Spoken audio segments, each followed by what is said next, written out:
Everything you use online feels free. Free social media, free email, free search engines, free apps that make life easier with one tap. But here's the uncomfortable truth. You're paying, just not with money. You're paying with your data, your attention, and increasingly, your future choices. It just means the transaction is invisible, and nowhere is that more true than today. Social media gives us connection. Search engines give us answers. Apps give us convenience. And in exchange we feel like we've won. No credit card, no invoice, no receipt. Pause. But free doesn't mean costless. Every click, scroll, pause and swipe tells a story about you. Where you go, what you want, what you fear, what you're likely to do next. This data is collected constantly, often legally, quietly, and automatically. And it doesn't just stay with one company. Enter data brokers, corporations that buy, sell, and package personal information at industrial scale. Your habits become profiles. Your profile becomes predictions.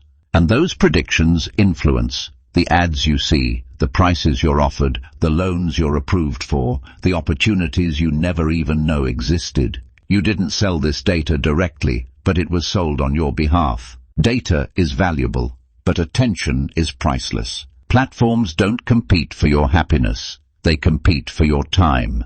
Endless scrolling, notifications engineered for urgency, likes, streaks, badges, and alerts. These aren't accidents. They're psychological mechanisms designed to keep you engaged. The longer you stay, the more data you generate. The more ads you see, the more profitable you become. The hidden cost, shortened attention spans, burnout, anxiety, lost hours you never planned to give away. Today's algorithms don't just react to your behavior, they anticipate it. Predictive analytics can estimate what you'll buy, who you'll vote for, what content will influence you most. Platforms use something called nudging, subtle changes in design that guide decisions without force.